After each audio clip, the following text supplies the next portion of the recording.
नमस्कार, स्वागत है आपका सीएनबीसी आवाज अड्डा वीकेंड स्पेशल में, जहां पे आज एक बड़ी चौंकाने वाली खबर पर हम लोग चर्चा करेंगे।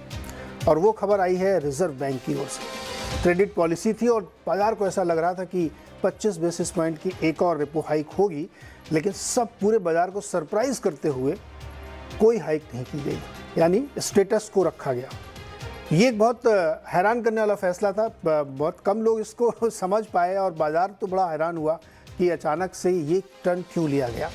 तो अपनी स्पीच में उन्होंने कई चीज़ों को क्लियर भी किया कि ये पॉलिसी इस बार के लिए हम इसको स्किप कर रहे हैं या मुलतवी कर रहे हैं या आगे के लिए टाल रहे हैं। ऐसा नहीं कि हमने अपना रुख बदल दिया है। तो ये एक बहुत ही अनयूजुअल मूव था, क्योंकि पूरे बाजार को ऐसा लग रहा था कि रेट हाइक होगी, क्योंकि अमेरिका में फेड ने बढ़ा रखा है, महंगाई का चैलेंज बना हुआ है। वो स्वयं मान रहे हैं कि महंगाई अभी कंट्रोल में नहीं है। फिर भी उन्होंने एक पॉज लिया। तो इस पॉज का मतलब क्या है, बाजार इसको कैसे रिसीव करेगा, आगे का रुख क्या होगा, क्या अगली पॉलिसी में कोई और बदलाव होगा या इसको कंटिन्यू करेंगे। और तमाम जो सेक्टर्स हैं, रियल एस्टेट के हों या होटल के हों, टूर एंड ट्रैवल के हों, एसएमईज के हों, वो लोग इस चीज़ को कैसे ले रहे हैं, कैसे समझ रहे हैं, इसी को आज डिकोड करने की कोशिश करेंगे। क्योंकि हम सब के टॉप ऑफ द माइंड में यही है इस हफ्ते कि क्रेडिट पॉलिसी में रेट हाइक नहीं हुई तो क्यों नहीं हुई और उसका मतलब क्या है। तो आज हमारे ऑन द शो में जिसमें हम चर्चा करने वाले, उसमें बहुत ही सिंपल है कि पहला तो इशू ये है कि जो बोल्ड फैसला आरबीआई गवर्नर साहब ने लिया है, इस फैसले का मतलब क्या है। दूसरा कि हमारे जो इकोनॉमी के इंडिकेटर्स हैं वो क्या कहानी कह रहे हैं, उन पे भी हम जरूर चर्चा करें, क्योंकि वो भी एक डिफरेंट पैराडाइम पे चलते हुए दिख रहे हैं। और तीसरा है कि बाजार क्यों हैरान है। इस पे तो सेलिब्रेशन होना चाहिए था, बाजार में एक ज़बरदस्त तेज़ी बननी चाहिए थी, लेकिन वो तेज़ी गायब थी। क्यों गायब थी, इसको भी समझने की कोशिश करेंगे। हमारे साथ जो मेहमान है आज इस चर्चा में शामिल होने के लिए, उनसे मैं आपका परिचय कराता हूँ। डीके जोशी सर हमारे साथ हैं, क्रिसिल के चीफ इकोनॉमिस्ट हैं और पूरा अंदर की खबर इनसे समझेंगे क्यों हुआ ऐसा, आरबीआई ने ऐसा क्यों फैसला लिया। इसके साथ ही निरंजन हिरनदानी जी हमारे साथ हैं, हिरनदानी ग्रुप के मैनेजिंग डायरेक्टर और चेयरमैन हैं, रियल एस्टेट के बहुत बड़े प्लेयर हैं। तो उनसे समझेंगे कि इस रेट हाइक न होने का क्या फ़र्क पड़ेगा। हमारे साथ अभय अग्रवाल साहब हैं और ये फाउंडर है पाइपर सैरिका के। मार्केट को समझेंगे क्योंकि क्यों खुश नहीं हुए अग्रवाल साहब, ये जानने की कोशिश करेंगे। और आर.के. बक्सी जी हमारे साथ हैं, बैंक ऑफ बड़ौदा के एग्जीक्यूटिव डायरेक्टर रह चुके हैं। तो बैंकिंग इंडस्ट्री के लिहाज से इस फैसले का क्या मतलब है, ये बक्सी साहब से समझा जाएगा। लेकिन जोशी जी आपसे शुरुआत करते हैं। ये जो पूरा फैसला था उसको आरबीआई गवर्नर साहब ने अपनी बातों में कैसे रखा, ये सुनना बहुत जरूरी, क्योंकि उनके शब्द एक एक शब्द बड़े महत्वपूर्ण थे। पहले वो उसको सुनते हैं और फिर उसी से हमारा सवाल बनेगा, जिसका जवाब जोशी जी से लेंगे हम। The MPC decided to keep the policy rate unchanged to assess the progress made so far while closely monitoring and evolving the inflation outlook.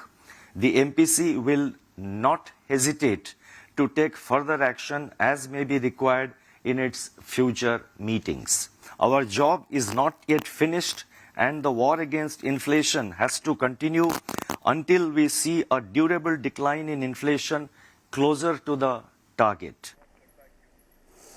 तो उन्होंने साफ तौर पर कह दिया है कि ये बार तो छोड़ रहे हैं, लेकिन अगर आगे हमको लगा तो हेजिटेट नहीं करेंगे, यानी रुख में बदलाव नहीं है। जोशी जी क्या मतलब है इसका कि इस बार नहीं काटा और उन्होंने बोला कि ये पॉलिसी सिर्फ इस बार के लिए? देखिए, एक तो ये उन्होंने जब रेट में कोई तब्दीली नहीं की, पर साथ साथ उन्होंने एक जो स्टांस होता है ना, वो भी बड़ा जरूरी होता है। स्टांस में उन्होंने कहा है कि विड्रॉल ऑफ अकोमोडेशन। इसका मतलब यह है कि अगर आवश्यकता पड़ी तो आगे चल के वे रेट हाइक भी हो सकता है, और उनके पास अभी भी लिक्विडिटी का टूल है। आई मीन लिक्विडिटी टाइट करके भी रेट ऊपर की तरफ जाते हैं। तो एक तरह से उन्होंने कहा है कि हम थोड़ा सा हम के अब देखना चाहते हैं कि जो हमने रेट हाइक कितने पिछले साल किया है उसका कितना असर ग्रोथ और इन्फ्लेशन पे पड़ता है। अगर हमें इन्फ्लेशन का रिस्क बढ़ता हुआ दिखाई देगा तो हम दोबारा हेजिटेट नहीं करेंगे रेट बढ़ाने में। तो इसको आप अगर इसका साफ साफ मतलब यह है कि एक तरह से अभी उन्होंने हॉकिशनेस जो है अपनी टोन में महंगाई की तरफ, उसको अभी कॉम्प्रोमाइज नहीं किया। उन्होंने सिर्फ यही कहा है कि अभी हम थोड़ा सा इस अनिश्चितता की स्थिति में हम थोड़ा सा पॉज लेके देखना चाहते हैं कि इसका क्या असर होगा और कैसे हर हफ्ते सिचुएशन बदल रही है। देखिए आज से 1-2 महीने पहले किसको पता था कि एसवीबी क्राइसिस होगा, यूएस में बैंकिंग स्ट्रेस बढ़ेगा। तो वो थोड़ा सा आज और जून के बीच में, जून की पॉलिसी के बीच में अगर कोई ऐसी तब्दीली आती है जो अनफेवरेबल है, तो फिर वो आप फिर रेट हाइक एक्सपेक्ट करनी चाहिए। लेकिन जोशी सर, इकोनॉमिक डिसीजंस जो है वो आप भी मानते होंगे कि लैग से इम्पैक्ट करते हैं। 1-2 क्वार्टर 3 क्वार्टर में उनका इम्पैक्ट दिखता है, लेकिन पॉलिसी हमारी हर 2 महीने बाद आती है, लगभग 58 दिन के बाद फिर पॉलिसी आ जाती है। तो अगर वो ये कह रहे हैं कि ये सिर्फ इस पॉलिसी में, अगली पॉलिसी में मैं फिर डिसाइड करूंगा और मेरा रुख कोई नहीं बदला है, तो 50, 52, 55 दिनों में क्या बदल जाएगा? नहीं देखिए, अब जैसा मैं कह रहा था कि इतनी अनिश्चितता की स्थिति है। आप अगले 40-50 दिनों में हो सकता है कि यूएस की पॉलिसी में कोई मटेरियल चेंज आपको दिखाई दे, ग्लोबल स्लोडाउन दिखाई दे। तो कई चीजें हो सकती हैं, मतलब जिनको वो अभी पेन डाउन करना मुश्किल है। तो एक तो उस तरह से, और यूएस में बैंकिंग स्ट्रेस अवश्य है, और उसका कितना वो फैलता है ये अभी हमें मालूम नहीं है। अभी तक तो उन्होंने उसको काबू में रखा हुआ है। फाइनेंशियल स्टेबिलिटी का रिस्क बिल्कुल बना हुआ है वेस्टर्न कंट्रीज में। तो इस स्थिति में उन्होंने उसको नजरअंदाज ना करते हुए उन्होंने एक थोड़ा सा रुख में थोड़ा सा बदलाव अपना किया है। और थोड़ा स्पीड को, मैं कहूंगा कि अभी रेट हाइक्स का साइकिल पूरी तरह खत्म नहीं हुआ है, अभी ये सिर्फ पॉज है। और उम्मीद ये करनी चाहिए कि महंगाई की दर नहीं बढ़ेगी, तो फिर हम जो रेट्स हैं वो उनको वहां का वहां देखेंगे जहां पे अभी है। पर जो आपने पहले बात कही वो बड़ी जरूरी है। देखिए, जो रेट बढ़ाता है आरबीआई तो उसका लैग्ड इम्पैक्ट पड़ता है। तो जो स्टैगर्ड रेट हाइक्स हुए हैं उनका इम्पैक्ट भी स्टैगर्ड पड़ेगा, और जो पीक इम्पैक्ट है पॉलिसी हाइक का वो आपको 2023-24 में दिखाई देगा। अभी तक हमें फील नहीं हुआ, क्योंकि housing loan rate, auto loan rate, ये सब, हाउसिंग लोन खासकर बहुत ज्यादा ऊपर चला गया है, उसका असर अवश्य आपको दिखाई देगा। तो पॉलिसी का जो ऑब्जेक्टिव होता है वो ये होता है कि आप इकोनॉमी को थोड़ा धीमा कीजिए, और उसके बाद में आपको इन्फ्लेशन पे असर दिखाई देगा। तो आई थिंक ये वो देखना चाह रहे हैं कि क्या इसका कुछ असर इकोनॉमी पे दिखाई दे रहा है कि नहीं। अभी भी उनकी ग्रोथ फोरकास्ट हमारी ग्रोथ फोरकास्ट से करीब 50 बेसिस पॉइंट ज्यादा है। तो मिक्स सिग्नल्स हैं अभी इकोनॉमी से एक तरह से, और कुछ सेगमेंट्स में रोबस्टनेस है, कुछ में थोड़ा सा कमजोरी दिखाई दे रही है। तो इन सब चीजों को लेते हुए उन्होंने एक तरह से मिडिल पाथ सा चूज किया है, जिसमें उन्होंने कहा है कि अभी हम इसको थोड़ा सा हम भाग रहे थे, अभी रेट बढ़ा रहे थे, अब थोड़ा सा धीमे चल के जरा देखते हैं कि क्या आगे है। उस हिसाब से जो सिचुएशन हमें, जैसी डेटा ड्रिवन सिचुएशन जिस तरफ हमें ले जाएगी, हम उसी तरफ जाएंगे। ओके बख्शी सर, आपने इस पॉलिसी में कैसे लिया और आपका इंटरप्रिटेशन क्या है? क्या ये एक एक्सपेरिमेंट है या इसके पीछे कोई सोच भी है जो ये फैसला लिया गया है? नहीं, सोच और एक्सपेरिमेंट दोनों एक ही चीज का हिस्सा है। देखिए, आपने खुद ही कहा, और ये फैक्ट है कि लैग के साथ में मॉनेटरी पॉलिसी का इम्पैक्ट आता है। तो वो और आया भी है, जैसे कि आज ये देखा गया कि मॉनेटरी पॉलिसी में जो अभी तक परिवर्तन 290 आप कह लें या 250 बेसिस पॉइंट, जिस तरह से भी आप देखें, उसमें जो वृद्धि की गई है उसका प्रभाव बाजार पर जरूर आया है। आज हमारा जो पॉजिटिव रियल रेट है वो ज़्यादा है कंपेयर टू जहां हमने शुरू किया था, तो आ रहा है प्रभाव। और आज देखिए, बहुत सेंट्रल बैंक्स, अक्सर ये होता है, अमेरिका में भी ये हुआ, और अमेरिका में अभी भी ये फील किया जा रहा है कि फेड, देखिए एसवीबी क्राइसिस के बाद उनका कुछ लहजा नरम नजर आ रहा है, अदरवाइज उनका लहजा बहुत स्ट्रांग था और वो बहुत बढ़ाने की बात कर रहे थे। तो एक ये फील होता है कभी कभी कि सेंट्रल बैंक जब बढ़ाने लगता है तो बहुत तेजी से आगे निकल जाता है, इफेक्ट लैग से आता है, और ज्यादा, उससे भी ज्यादा आगे निकल के जब वो वृद्धि कर देते हैं दरों में, तो उसके दुष्प्रभाव भी फिर लैग के साथ आना शुरू हो जाते हैं। इस हिसाब से देखा जाए तो आरबीआई ने बहुत समझदारी का काम किया कि यहाँ पर रुक के देखा जाए, और खास तौर पे कुछ चीजें हैं कि जो अगले साल की आरबीआई की, मार्च से ही शुरू होके अगले साल की जो आरबीआई की इन्फ्लेशन की रीडिंग्स हैं वो काफी कम है। पूरे साल के लिए उनका एक जो मानना है कि 5.2% ही इन्फ्लेशन रहेगा। तो अगर आज 6.5% रेपो रेट है तो हमारा पॉजिटिव रियल रिटर्न 1.3% हो जाता है, जो कि किसी हिसाब से भी बहुत अच्छा है, बिल्कुल भी कम नहीं है। तो इस वक़्त रुक के देखना ही अच्छा था और ये हम सब जानते हैं कि अधिक रेट होने का भी दुष्प्रभाव प्रोडक्टिव सेक्टर्स पे पड़ता है, ग्रोथ पे पड़ता है, हाउसिंग और कंज्यूमर की पॉकेट के ऊपर पड़ता है। तो आरबीआई का हालांकि मॉनेटरी पॉलिसी को जो टारगेट है मॉनेटरी पॉलिसी फ्रेमवर्क में वो इन्फ्लेशन कंट्रोल का दिया गया है, लेकिन आरबीआई हमेशा जागरूक रहा है देश के ग्रोथ कंसर्न्स के बारे में और उसके देखते हुए और सभी लोगों की जो कंज्यूमर है उसकी सहूलियत को देखते हुए बहुत अच्छा कदम उठाया है। आपने कहा था शुरू में सरप्राइज किया, मैं कहता हूँ प्लेजेंटली सरप्राइज किया। प्लेजेंटली सरप्राइज किया, लेकिन आपने ये कहा कि कई बार आरबीआई या सेंट्रल बैंक बहुत तेज आगे निकल जाते हैं और इम्पैक्ट देर से आता है, या दूसरे शब्दों में कहें तो फ्रंट लोडिंग कर लेते हैं। क्या आप मानते हैं कि ये कोर्स करेक्शन है, बहुत तेजी से आप बढ़े और अब आपको लग रहा है कि नहीं कुछ ज़्यादा हो गया? क्योंकि अगर आप सीपीआई को कैलकुलेट करें और फेड के मूव को कैलकुलेट करें तब भी 6.5% आपका रेट ज़्यादा है। अगर आप केवल सीपीआई को लेते हैं तब भी आपका 6.5% ज़्यादा है। हर लिहाज से आप ज़्यादा करके बैठे हुए थे, इसलिए आपको लगता था कि कोर्स करेक्शन करना चाहिए। ऐसी बात नहीं है। देखिए अभी जनवरी और फरवरी दोनों की जो रीडिंग आई है इन्फ्लेशन की सीपीआई की वो 6.1 और 6.2% आई है, जो कि किसी भी तरह कम नहीं थी। उसके बावजूद आरबीआई ने अगर एक फॉरवर्ड लुकिंग डिसीजन लिया है कि आगे आने वाले पीरियड में उनको इन्फ्लेशन की रीडिंग कम दिखाई दे रही है और इसलिए कहीं वो आगे ना निकल जाएं। देखिए एक और बात जो हम भूल रहे हैं, हमारा इन्फ्लेशन का जो टारगेटेड बैंड है वो 4 से 6% है। अभी हम 4% की तो बात ही नहीं कर रहे हैं, अभी तो हम 6 और 6 से थोड़ा कम आने की बात कर रहे हैं। अगर हमें वास्तव में तो 4 ±2 मतलब 2 से लेके 6% के बीच में हमारा बैंड होना चाहिए। हम तो मिडिल पॉइंट 4% की भी बात अभी नहीं कर रहे हैं। वो करने के लिए आरबीआई को और क्या कदम उठाने पड़ेंगे, लेकिन कुछ लोगों का ये भी मानना है कि भारत जैसे देश के लिए 6% इन्फ्लेशन कोई खराब नहीं है, लेकिन वो छोड़िए, आरबीआई 4% का उनका मैंडेट है, 4 से कम रखने का या 4 के आसपास रखने का। तो उस हिसाब से उन्होंने कोई ज्यादा आगे नहीं निकले हैं। अभी हम फरवरी तक तो 6.2 पे थे, आगे आने वाले में कम आएंगे। तो यहाँ पर रुक गए हैं, ये बहुत समझदारी का कदम है। समझदारी का कदम उठाया है। हमारे साथ हिरनदानी सर है। सर, इस समझदारी बड़े कदम से आप लोगों को फायदा होगा क्या?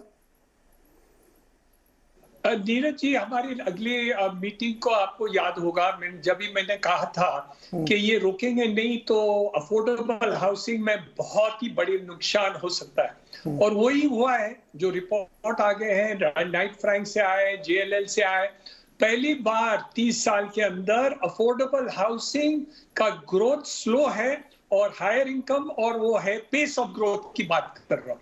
तो मेरे अंदाज से बहुत ही नुकसान हो गया है ये रेट हाइक के कारण।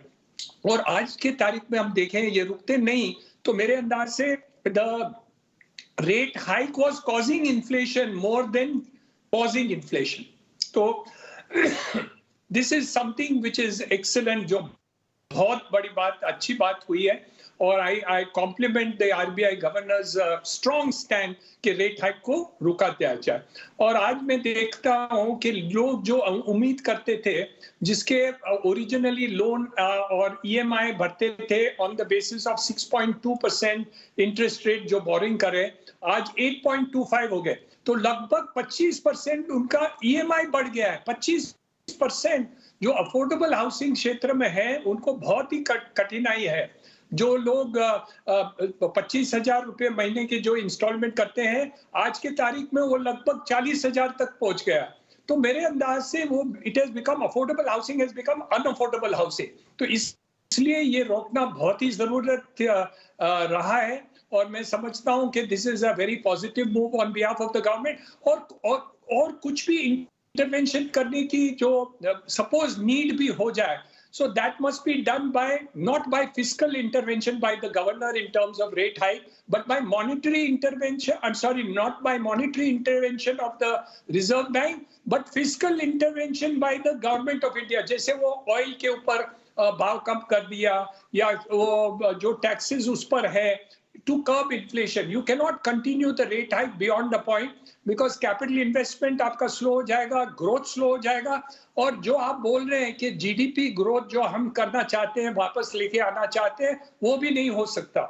So overall the loss of interest rate hike और जो suppose बढ़ जाए, तो मेरे अंदाज से RBI should not increase the interest rate, but fiscal intervention by the central government should be more appropriate in Niranjan sir, हाँ जी. हम सब लोगों को ऐसा लग रहा है कि ये परमानेंट पॉज है, लेकिन उन्होंने 3 बार ये बात कही कि ये सिर्फ इस पॉलिसी के लिए है. खैर, क्या आपको लगता है कि बैंक अगले 50 दिन में होम लोन कुछ कम कर देंगे क्या?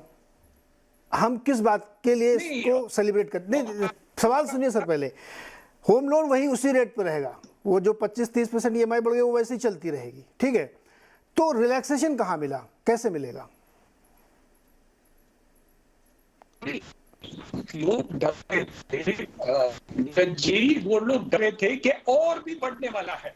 हाँ. अच्छा, एक मिनट जरा निरंजन सर का ऑडियो थोड़ा सा गड़बड़ा. सर मैं दोबारा आता हूँ, ऑडियो ठीक कराता हूँ आपका, मैं दोबारा से आता हूँ. ये सवाल में एक मिनट जोशी जी आपसे ये सवाल मेरा है, ये वाला सवाल है कि क्या रेट कम होंगे, इसको मैं निरंजन से लूँगा. आपसे मेरा सवाल ये है, क्या नेक्स्ट 50 डेज में हम इस बात के लिए मुतमईन हैं कि इन्फ्लेशन नीचे आ जाएगा? क्या हम इस बात के लिए मुतमईन हैं कि यूएस में फेड रेट काटना शुरू कर देगा, या कम से कम हम ये मान लें कि यहाँ से ये कह देते कि पॉज है, अभी हम 3-4 बार नहीं बढ़ाएंगे, देखते हैं कैसे होगा, 3-4 क्वार्टर देखें ना कम से कम कितना लैग से इम्पैक्ट आता है. लेकिन वो तो उन्होंने कुछ कहा नहीं. और इन्फ्लेशन, आपको लगता है इन्फ्लेशन कंट्रोल्ड है?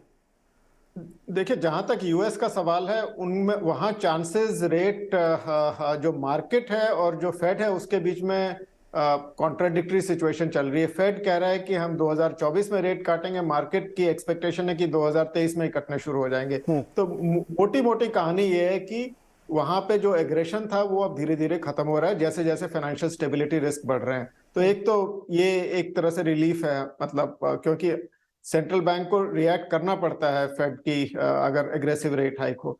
और जहां तक डोमेस्टिक इकोनॉमी का सवाल है, तो अभी और अगले 40-50 दिनों में ये आपको पता चल जाएगा कि अप्रैल में मॉनसून की फोरकास्ट आएगी, फर्स्ट फोरकास्ट, जिसमें एल नीनो के बारे में बताया जाएगा. तो एल नीनो में सिचुएशन थोड़ा क्लियर होगी कि वाकई एल नीनो आ रहा है कि नहीं आ रहा है. एल नीनो का मतलब होगा कि एग्रीकल्चर प्रोडक्शन कम होगा और उसके साथ साथ महंगाई की दर, फूड इन्फ्लेशन पे ज्यादा प्रेशर पड़ेगा. तो कुछ इंफॉर्मेशन पॉइंट्स हैं जो आपको मिलेंगे. उसके अलावा आपको यह भी पता चलेगा कि आप महंगाई की दर को नीचे आने की तरफ देख रहे हैं, तो ये जो अगले मार्च का डेटा आएगा, अप्रैल का डेटा आएगा, इसमें महंगाई की दर कहाँ जाती है, वो उस एक्सपेक्टेशन पे जा रही है या उसके विपरीत जा रही है. तो ये सब इंफॉर्मेशन पॉइंट्स को एसेस करने के बाद वो जून में डिसीजन लेंगे मेरे हिसाब से.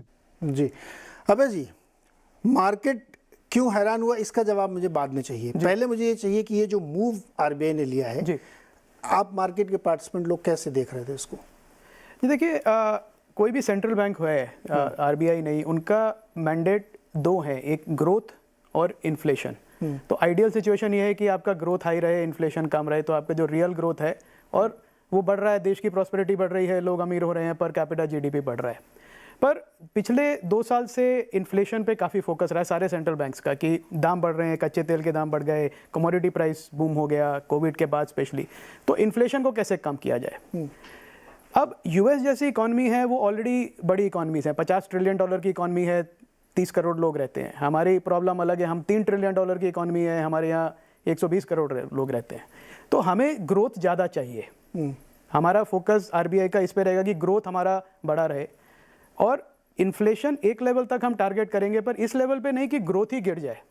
और मुझे लगता है एमपीसी ने ये बहुत ही अच्छा डिसीजन लिया. मैं बधाई देना चाहूँगा उन्हें कि without coming under pressure analyst के या फेड क्या कर रहा है या बाकी बैंक्स क्या कर रहे हैं, उन्होंने इस बात का ध्यान रखा है कि हम रेट वहाँ तक बढ़ाएं जहाँ तक कि ग्रोथ देश का कम ना हो, जीडीपी ग्रोथ हमारा चलता रहे. और as a market participant, as capital allocators, हमारे लिए तो अच्छी बात है, क्योंकि हम कहेंगे कॉस्ट ऑफ कैपिटल अगर प्राइवेट सेक्टर की कम है जितनी, उतना प्राइवेट सेक्टर को ज़्यादा इंसेंटिव है कैपेक्स करने का.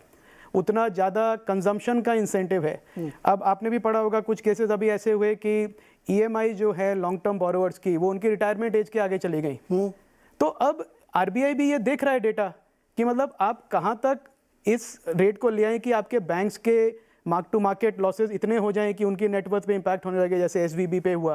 तो हम वहाँ तक ना जाएं, हम वहाँ तक ना जाएं कि लोग घर खरीदना बंद कर दें, लोन लेना बंद कर दें, डिफॉल्ट्स होने लगे। वो बड़ी प्रॉब्लम है, उसकी बात अभी हम नहीं करते क्योंकि एनपीएस वगैरह नहीं है, तो उतने ही रहें।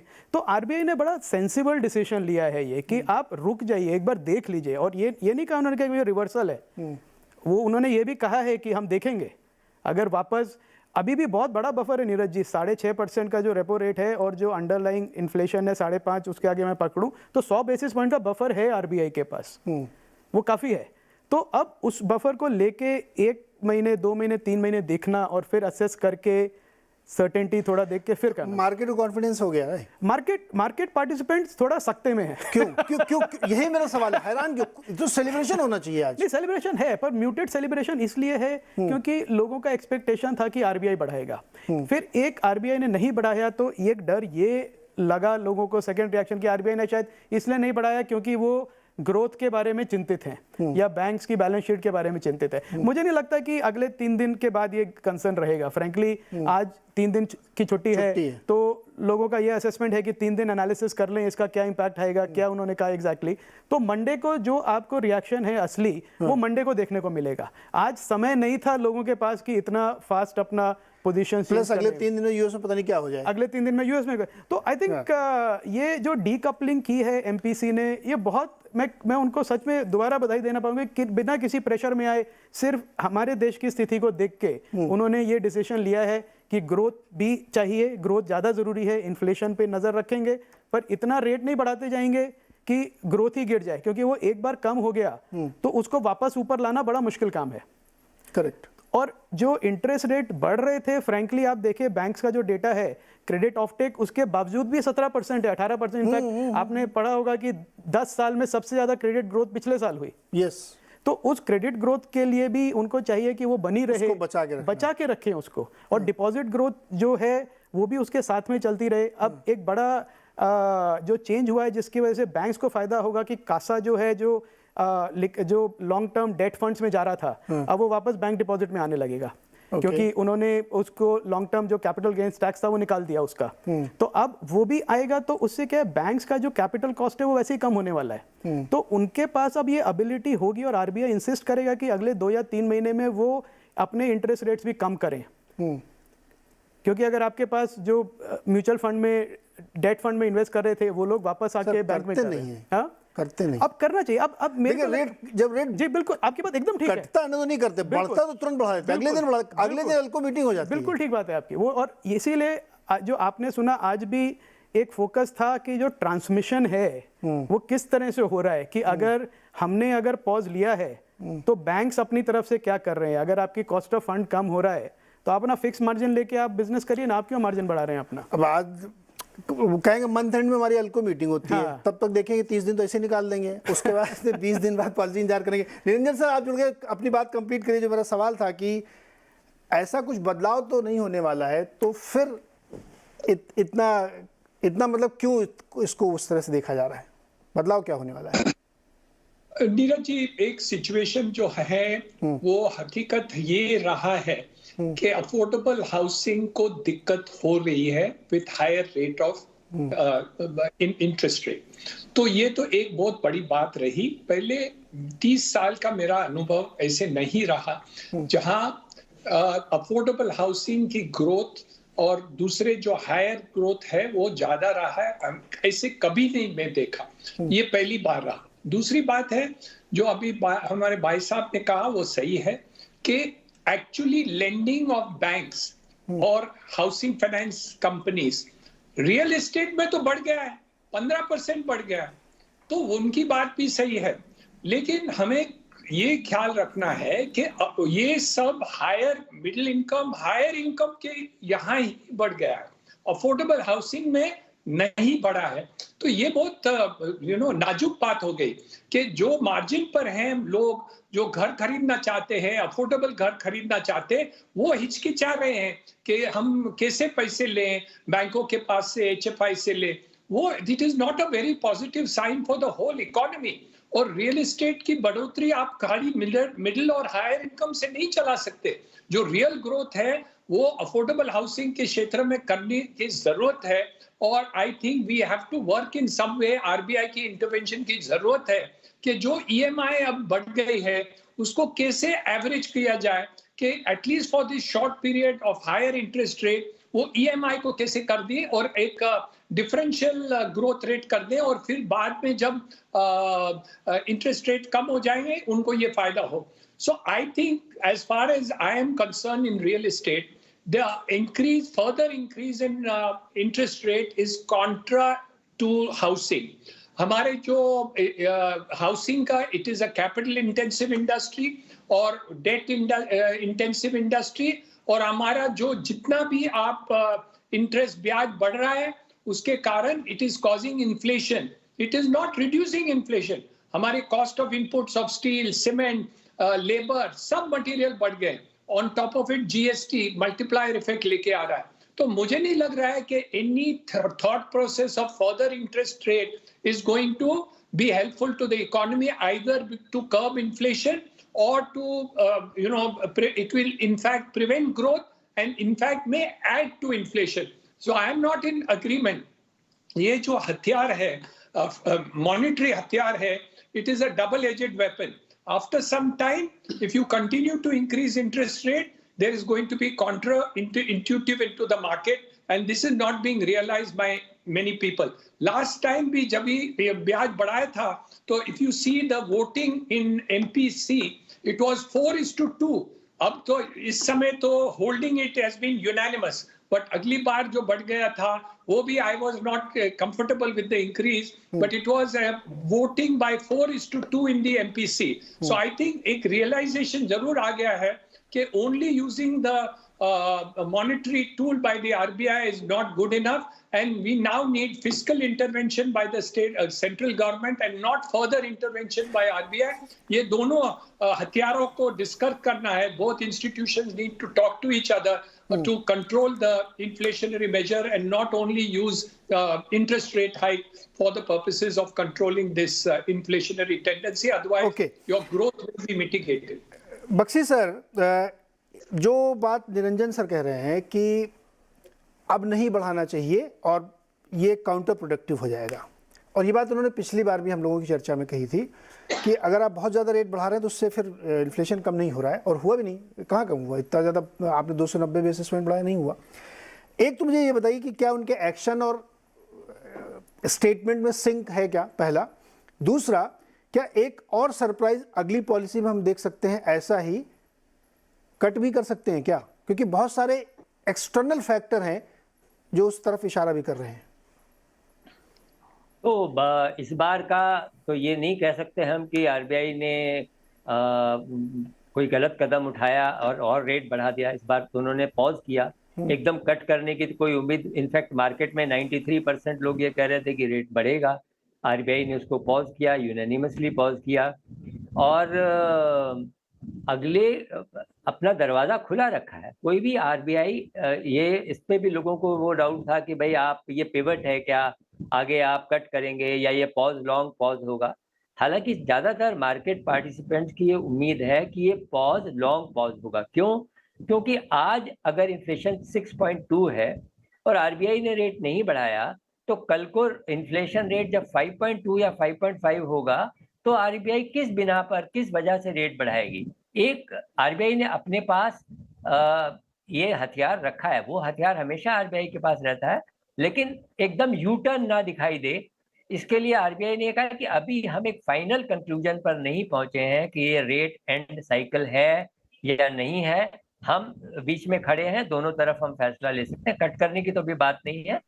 ये उम्मीद की जाती है कम से कम एक साल, अगले एक साल तक रेट इसी पे 6.5% पे रहेगा, क्योंकि इन्फ्लेशन अगले पूरे साल में 5.2 होने की उम्मीद है। RBI ने क्यों अपने पास ये रखा है? कुछ और ऐसी स्थितियां पैदा हो सकती हैं, जैसे कि अमेरिका में वो बैंक फेल्योर से सडनली आई, या कोई और इंटरनेशनल सिचुएशन आ जाए, ओपेक ऑयल से आ जाए, एल नीनो से कोई चीज़ आ जाए जो कि जितना आरबीआई ने अभी फैक्टर इन किया है उससे ज़्यादा हो जाए, या रुपी रेट का जो हमारे जो फॉरेन एक्सचेंज का रेट है उसके ऊपर कोई ऐसी बात आ जाए कि उसको प्रोटेक्ट करने के लिए कहीं रेट वगैरह का कोई एक्शन लेना पड़े, तो आरबीआई ने अपने पास वो ऑप्शन ओपन रखा है। लेकिन सबकी उम्मीद ये है कि इन्फ्लेशन की ट्रेजेक्टरी जो आरबीआई ने अपने अगले साल के लिए दिखाई है, अगर वो मेंटेन रहेगी तो आरबीआई के पास रेट को बढ़ाने का फर्दर कोई गुंजाइश नहीं रहेगी।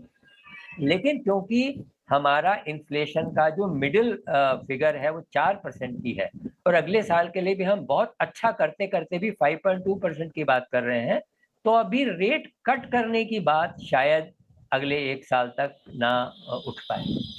6.5% पे कंफर्टेबल है? कट की तो भूल जाइए, कह रहे बख्शी साहब कट नहीं होगा। नहीं, आई थिंक डेटा पे डिपेंड करेगा। आई थिंक अगले एक क्वार्टर भी 6.5 रहे तो ठीक है, कोई ऐसी मतलब एक क्वार्टर भी रहे मतलब क्या उसके बाद कटे? उसके बाद कटे तो अच्छा ही है, मतलब अगर इन्फ्लेशन आए तो कटेंगे ही, फिर क्यों नहीं कटेंगे। अगर जो टॉलरेंस लेवल है उनका 4 से 6% के बैंड पे है, अगर क्रूड प्राइस फ्रैंकली एक तरह से सरकार का भी थोड़ा तो दोष है कि क्रूड का प्राइस गिरा 100 से 60 पे 70 पे, तो भी कोई पेट्रोल के जो प्राइस हैं पंप लेवल पे उस पर कोई फर्क नहीं पड़ा। अगर उसको काट देते तो आपका इन्फ्लेशन तो वैसे ही कम हो जाता। तो ये बड़ा एक दुविधा वाली स्थिति है कि आप सरकार एक तरफ से कह सकते हैं कि इन्फ्लेशन कम नहीं होने दे रही है, और दूसरी तरफ से आरबीआई कह रही है कि अगर इन्फ्लेशन कम नहीं हो तो रेट बढ़ा देंगे। तो अगर इस तरह के जो आर्टिफिशियल जो लेवल्स हैं अगर वो निकाल दें और क्रूड के प्राइसेस पेट्रोल के जो प्राइसेस है वो कम हो जाएं वैसे ही, तो आपका इन्फ्लेशन तो वैसे ही कम हो जाएगा। एक बड़ा कॉन्स्टिट्यूएंट है वो तो उसका इन्फ्लेशनरी प्रेशर का। और फूड प्राइसेस हैं वो डिपेंड करते हैं अलग चीज़ों पे। तो अगर ये सब मिला के अगर इन्फ्लेशन का लेवल कम आ गया तो क्यों नहीं रेट काटेगा आरबीआई? उसको कोई शौक थोड़ी ना है कि रेट ऊपर ही नहीं, अब मैं आपके सामने एक सिनेरियो पेंट कर देता हूँ। अभी किसी ने सोचा था कि ओपेक ऐसा एक बाउंसर देगा कि मीटिंग से एक रात पहले गबॉन से लेके सऊदी अरब तक प्रोडक्शन कट करेंगे। अनएक्सपेक्टेड, जैसे आज आरबीआई ने एकदम चौंकाया वैसे ओपेक ने चौंकाया, एकदम प्रोडक्शन कट और massive cut, 16.5 lakh barrel per day. दूसरा, भारत में आप देखिए मैन्युफैक्चरिंग ग्रोथ ऑलमोस्ट जीरो बनी हुई है, क्वार्टर आफ्टर क्वार्टर नहीं हो रही है, जबकि हाई फ्रिक्वेंसी डेटा कुछ और कहानी कह रहा है। इसको कैसे एडजस्ट करें? ग्रोथ कहाँ पे हो रही, कैसे कम होगा इन्फ्लेशन?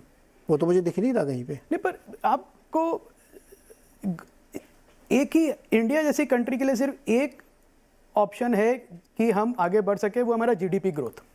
और जीडीपी ग्रोथ को सपोर्ट करने के लिए कॉस्ट ऑफ कैपिटल कम करना पड़ेगा। और कॉस्ट ऑफ कैपिटल कम करने के लिए जो अगर हमको कैपेक्स ड्राइव करना है और आप किसी को कहें कि आप प्रोजेक्ट लगाओ बड़ा, पर आपको बैंक से हाई इंटरेस्ट पे लोन मिलेगा, तो वो क्यों करेगा? फिर उसको इंसेंटिव कुछ देना पड़ेगा कि आप उसको बने। तो आई थिंक एक जो डर बैठा हुआ है डोमेस्टिक कंज्यूमर, डिस्क्रिशनरी कंज्यूमर के, मैं उनकी बात नहीं कर रहा जो कमोडिटी जो खाने पीने की चीज़ें कंज्यूम करते हैं, कपड़े, उसकी बात नहीं कर रहा। मैं कह रहा हूँ जो रियल एस्टेट है, एक बड़ा सेक्टर है, पर आप देखिए कोई ग्रोथ नहीं है। 10 साल पहले जो प्राइसेस थे वो अभी भी हैं। आप टेक्सटाइल सेक्टर देख लीजिए, इतना बड़ा एम्प्लॉयमेंट जनरेटर है, पर उसमें कोई ग्रोथ नहीं है क्योंकि सरकार ने FTA साइन नहीं किया। सरकार ने और भी काफ़ी चीज़ें कर सकते थे, नहीं की उन्होंने। तो इन सब सेक्टर्स को प्रमोट करने के लिए एक सरकार की भी हेल्प लगी। आरबीआई तो एक मॉनेटरी अथॉरिटी है, वो अकेला कितना क्या कर लेगा? वो ज्यादा से ज्यादा कॉस्ट ऑफ कैपिटल कम कर देगा, आपकी कॉस्ट ऑफ कैपिटल ऊपर नीचे कर देगा। पर दूसरी तरफ जो ग्रोथ है, जो अगर मैन्युफैक्चरिंग की ग्रोथ है, उसमें आरबीआई का मेरे ख्याल से 5%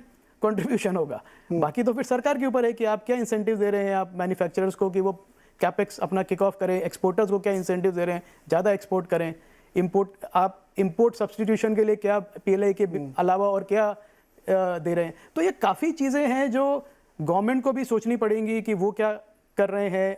आरबीआई तो उनका एक सपोर्ट एलिमेंट है, एक सपोर्ट ग्रुप है उनका, एक आर्म है उनकी। तो आपकी बात को मैं बहुत आसान शब्दों में रख देता हूँ कि अगर किसी व्यक्ति को उसकी जॉब की गारंटी दे दी जाए कि अगले 20 साल तक तुम्हारी जॉब पक्की है, तो 15% पे भी होम लोन लेके मकान खरीद लेगा।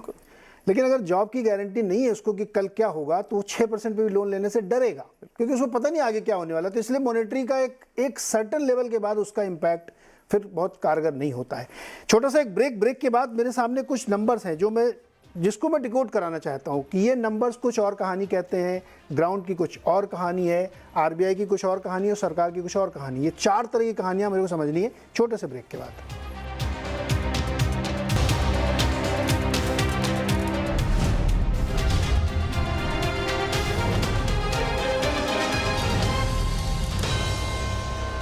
स्वागत है एक बार फिर से आपका, और आज हम चर्चा कर रहे हैं आरबीआई की मॉनेटरी पॉलिसी में रेट स्टेटस को रखने पर। और ये फैसला बाजार को पसंद तो आया, लेकिन उस पर उसने बहुत रिएक्ट नहीं किया। शायद अभी वो समझने की कोशिश कर रहे होंगे, क्योंकि उन्होंने साथ साथ एक लोगों को कॉशियस भी किया है कि आप लोग एकदम फ्री फ्लो न हो जाइएगा, थोड़ा कॉशियस रहिएगा। अभी हमने काफ़ी चर्चा की कि इसके मतलब क्या है, इसको कैसे डिकोड किया जाए। जोशी सर, मैं कुछ चीज़ें पढ़ता हूँ जो मुझे समझना है आपसे। जैसे हम लोग देख रहे हैं कि जीएसटी कलेक्शन जो है रिकॉर्ड पे रिकॉर्ड बना रहा है, 1,60,000 करोड़ का सेकंड हाईएस्ट नंबर आया है लेटेस्ट।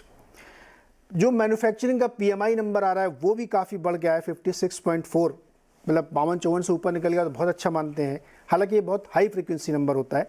सर्विसेज की पीएमआई भी 57.8 पे है। नॉन फूड क्रेडिट 16 से 18% के बीच में है। Auto sales almost pre COVID level को ब्रीच करे, एटलीस्ट 4 व्हीलर्स में, 2 व्हीलर्स में भी नहीं है।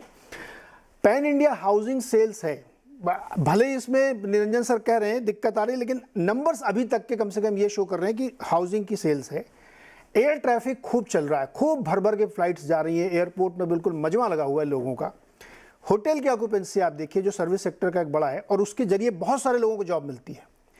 और पावर डिमांड पीक कर रही है। आप गर्मी को दोष दीजिए या कुछ दीजिए, लेकिन इस बार रिकॉर्ड नंबर पे गर्मी पड़ रही है और उसका पावर डिमांड भी आ रही है। ये नंबर जोशी जी ये इंडिकेट करते हैं कि इकॉनमी हमारी बढ़िया चल रही है।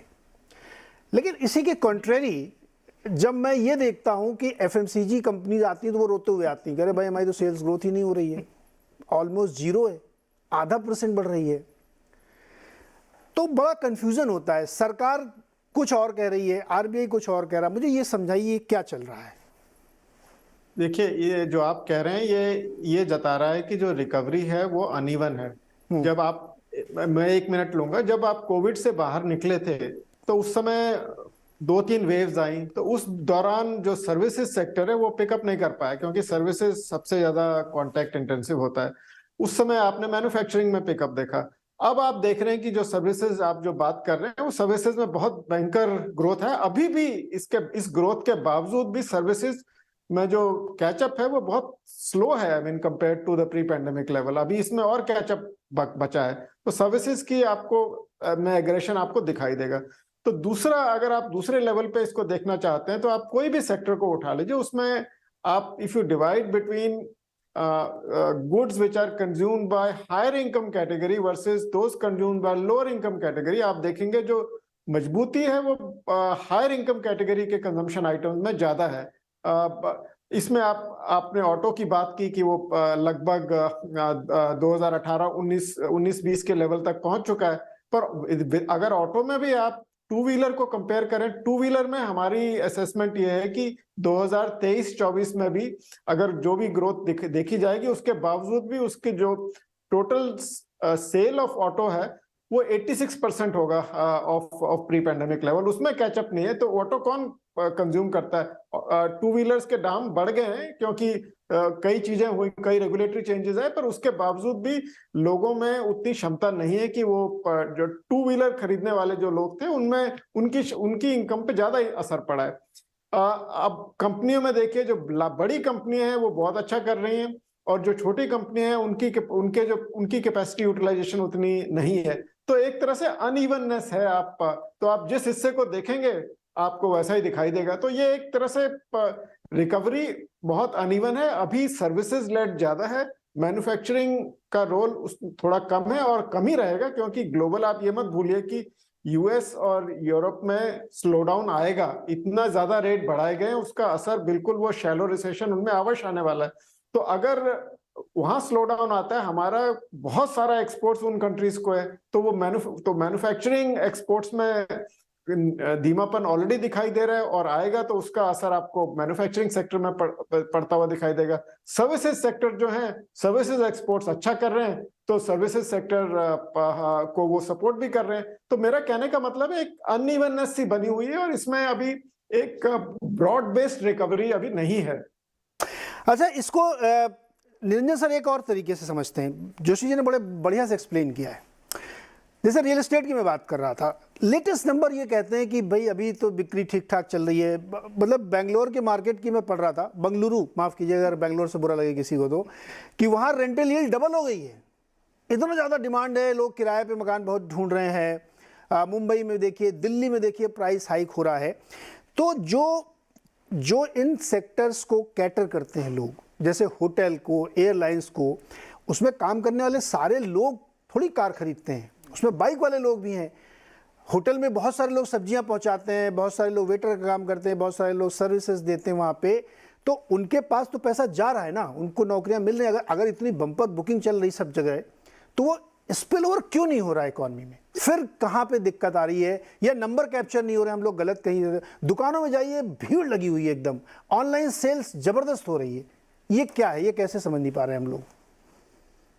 Neeraj ji, there is no doubt एक रिबाउंड तो आ ही गया है। अब देखिए, विश्व में हमारे जो जीडीपी ग्रोथ है वो 6% है, लेकिन हमारे पर कैपिटा जो इनकम है हमारे पॉपुलेशन की, वो बांग्लादेश से भी कम है।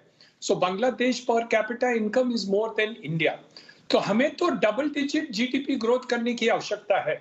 आप दूसरे देशों से कंपैरिजन करेंगे, जो चाइना और अमेरिका और यूके जिसके जीडीपी ग्रोथ कम हो गई है, वो बराबर नहीं है। हमें तो 5 साल के अंदर उनको ओवरटेक करना है, उनसे आगे जाना है। हमारे लोगों को ज्यादा पर कैपिटा इनकम देनी है।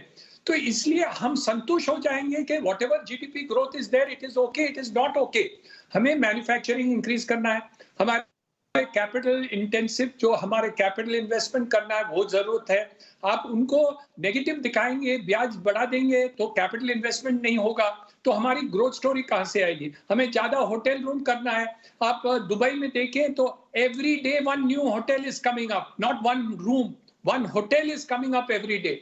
वहां ग्रोथ है। आज एक दुबई जैसे शहर में there is more tourist in 1 airport of Dubai than the whole of India in terms of forest tourism. तो ये ग्रोथ हमारे बहुत आगे जाना है। If you want prosperity of India, then if you don't have GDP growth which is absolutely double digit, हम कहां भी नहीं पहुंच सकेंगे। ये 6% से हमें सेटिस्फैक्शन नहीं रहना है। तो जब आप इंटरेस्ट रेट और ब्याज बढ़ाते जाएंगे, you are putting a slow negative to all. ये जो बढ़ोतरी ग्रोथ आप एयरपोर्ट पर देखते हैं, होटल में देखते हैं, this is a rebound of people during the Covid period.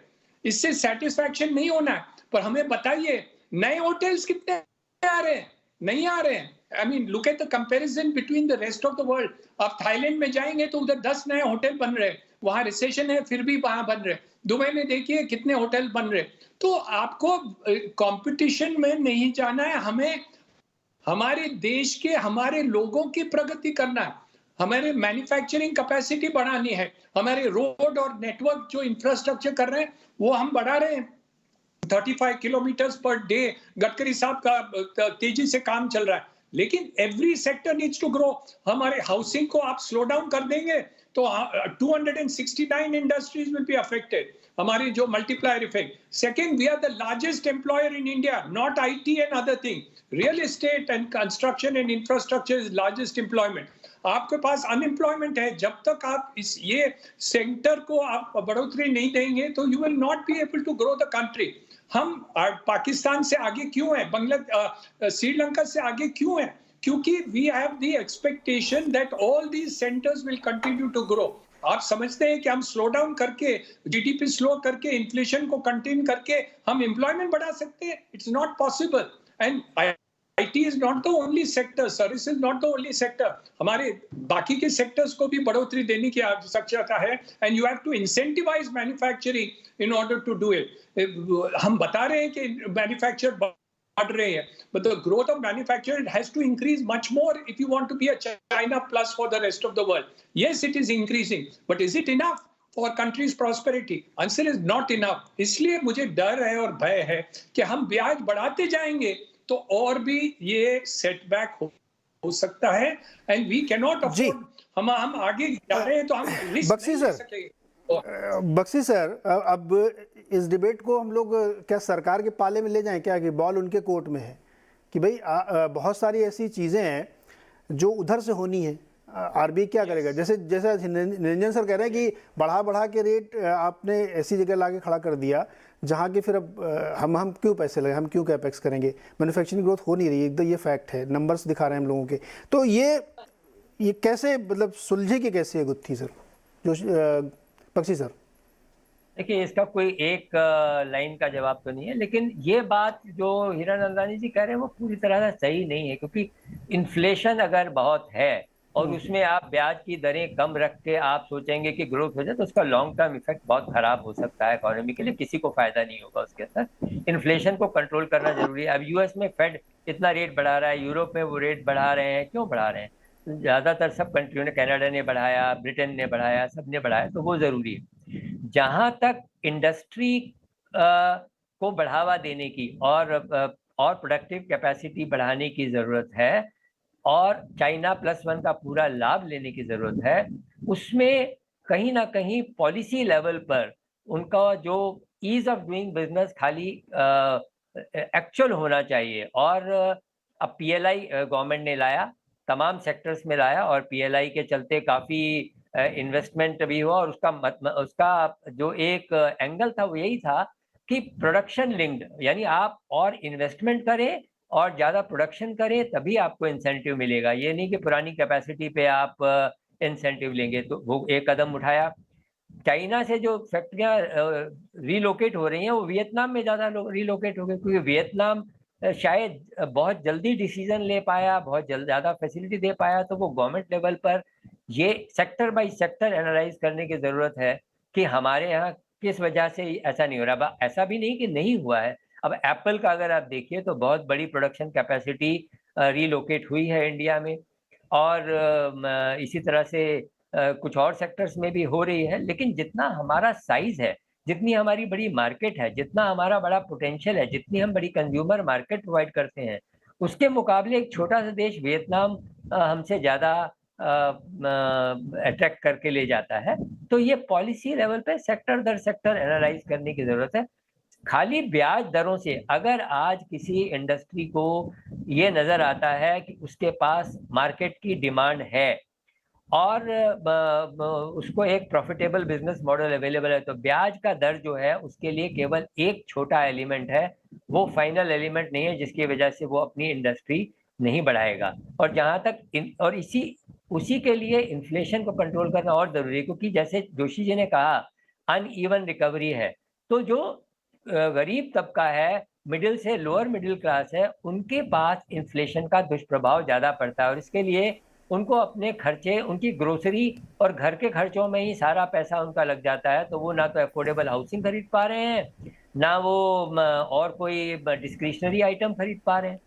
तो उनके लिए इन्फ्लेशन जो है ये सबसे खराब टैक्स माना जाता है, जो कि सबको इफेक्ट करता है, लेकिन जो गरीब आदमी होता है वो ज्यादा एडवर्सली इफेक्ट होता है।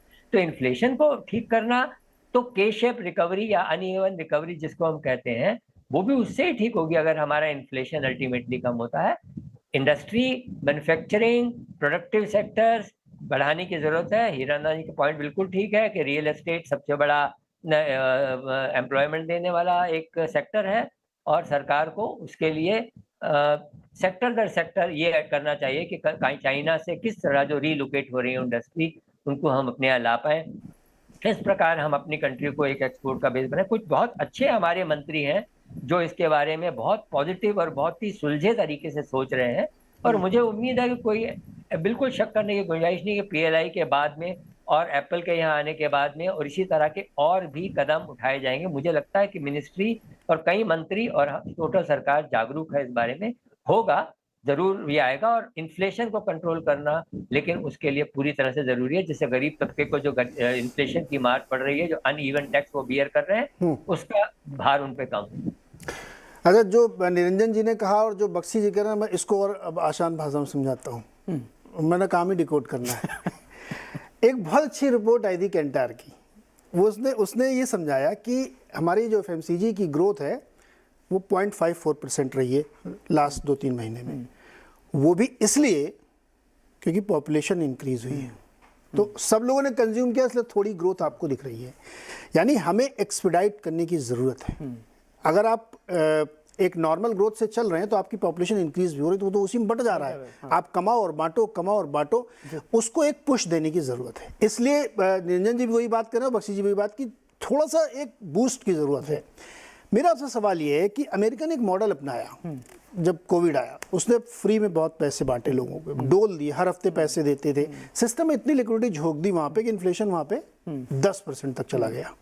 अब उनकी समस्या नौकरियां घटाने की, इन्फ्लेशन को तोड़ने के लिए वो बेरोजगार करना चाहते हैं लोगों को। स्टिल वहां पे 1.65 जॉब एवरीबडी के लिए है। 4 तक पहुंच गया, तो वहां से काट के यहां तक लेके आए। और उनको लगता है कि जब एक 1:1 आ जाएगा तो मेरे को कंट्रोल हो जाएगा। तो एक मॉडल ये है। एक मॉडल ये है कि नहीं साहब, हम इन्फ्लेशन कंट्रोल करेंगे, उसको जाने नहीं देंगे किसी भी हालत में, भले ही लोग बेरोजगार बने रहें। कौन सा मॉडल सही है? देखिए नीरज जी, हमारी बात भी हुई इसके पहले भी कि अमेरिका का जो मॉडल है, प्रॉब्लम है वो हमारे से बहुत अलग है। वो देश ऐसा है जो पर कैपिटा जीडी पे हमसे 60-65 टाइम ज़्यादा अमीर है। तो उनकी जो प्रॉब्लम है उसकी दवाई अलग है। क्वेश्चन रिफ्रेश करता हूं मैं हिरण्यनानी जी की तरफ से डेविल्स एडवोकेट बन जाता हूं कि मान लीजिए आप कह रहे हैं कि हम रेट काट के 4% पे ले आए, ठीक है, 6.5 का 4, इन्फ्लेशन शूटअप होके 8% तक जाएगा, ठीक है, लेकिन उसकी वजह से बहुत सारे मकान बनेंगे, फैक्ट्रियां लगेंगी, सिस्टम बनेगा, रोजगार मिलेगा ना? बिल्कुल मिलेगा। तो रोजगार मिल के उसको कंट्रोल करना ज्यादा इजी है कि बेरोजगार रख के उसको कंट्रोल करना ज्यादा इजी है? तो आई थिंक आरबीआई का जो आज की पोजीशन है बहुत क्लियर है। वो जो आप कह रहे हैं बिल्कुल उसी से वही तो एमपीसी कहने की कोशिश कर रही है कि हम बेरोजगारी बढ़ाना नहीं चाहते हैं। हम ये नहीं चाहते कि बेरोजगारी, अमेरिका का मॉडल है कि बेरोजगारी बढ़ाओ तो इन्फ्लेशन कम हो जाएगा। वो भी मॉडल, उसकी भी कोई गारंटी नहीं है कि वो सक्सेसफुल होगा। तो ऐसा नहीं है कि जो इन्फ्लेशन एक ऐसी दवाई है जो आपने इंटरेस्ट रेट हाइक ऐसी रेट दवाई आपने लगा दी और दूसरी तरफ से इन्फ्लेशन गिरना, वो कोई ज़रूरी नहीं है। क्योंकि सप्लाई साइड पे भी चैलेंजेस हैं। अगर आपकी सप्लाई नहीं आ रही है, जैसे निरंजन जी ने कहा होटल रूम की बात करें, क्यों होटल रूम के प्राइसेस इतने बढ़ रहे हैं? क्योंकि पूरे देश में 1,60,000 होटल रूम है, चाइना में 40 लाख हैं। तो आप क्या कंपैरिजन करेंगे? मतलब 40 लाख के सामने हमारे यहाँ 1,60,000 है, तो कम है। तो इसीलिए तो लोग भीड़ लगा के और पैसे, अगर हम उसको बढ़ा के 2.5 लाख कर दें तो रेट कम हो जाएंगे। तो 2.5 लाख करने के लिए पैसे चाहिए ना? पैसे इसलिए नहीं कोई लगाना चाह रहा है क्योंकि इंटरेस्ट रेट इतने कि उसके प्रोजेक्ट कॉस्टिंग में फिट नहीं हो रहा है। वो उसमें हिम्मत नहीं है कि इतने रेट पे मैं ले लूं। पर अगर आप रेट कम कर, अगर यहाँ से दिल्ली जाने का टिकट, एयर टिकट 3,000 रुपए को हो तो मैं हर हफ्ते जा सकता हूँ। 2 दिन की मेरी छुट्टी होती है, मैं जाके घूम के लौट आऊँ। लेकिन जब मुझे लगता है कि 10,000 का टिकट मिला तो मैं कैंसिल कर देता हूँ। तो इससे मेरा नुकसान से ज्यादा एयरलाइंस का नुकसान है। तो एयरपोर्ट बढ़ाएं, ज़्यादा एयरलाइन आए, फ्लाइट्स बढ़ें, तो उसका एक सप्लाई बढ़ेगी तो ऑटोमेटिकली एक इम्पैक्ट आएगा ना, इन्फ्लेशन कम होगा। पर उसके पहले आपको उस सप्लाई को जो लाना चाहता है उस इंडस्ट्री को सपोर्ट करना पड़ेगा कि हाँ, हम आपको आपके कॉस्ट ऑफ कैपिटल कम कर रहे हैं।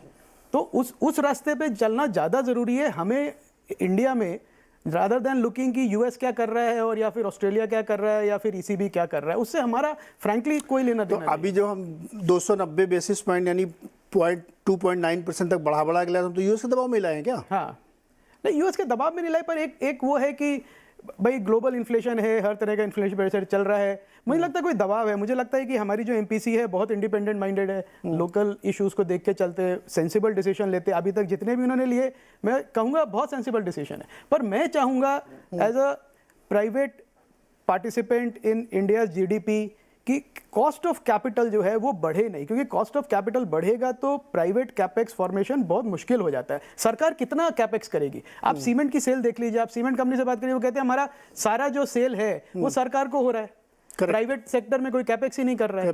तो कैपेक्स को इंसेंटिवाइज करने के लिए आपको देना पड़ेगा वो कॉन्फिडेंस फाउंडर्स। तो ये एक बहुत ही मतलब चिरंतन बहस है, ये हमेशा चलती रहती है कि कहाँ से किस सिरे को पकड़ा जाए जो इस पूरे चक्र को ठीक करे। और इसी बहस के बीच में शायद कहीं एक रास्ता निकलेगा जो एक बैलेंस अप्रोच होना चाहिए, जो शायद आरबीआई करने की कोशिश कर रहा है। तो इस पूरी चर्चा में हम लोगों ने समझने की कोशिश की कि इस मूव का मतलब क्या है और आने वाली पॉलिसीज़ में इस मूव को कैसे देखा जाएगा और बाजार इस पर कैसे रिएक्ट करेगा। बहुत बहुत शुक्रिया आप सारे मेहमानों का, बहुत अच्छे से हमारे दर्शकों को आसान भाषा में समझाने के लिए बहुत बहुत शुक्रिया।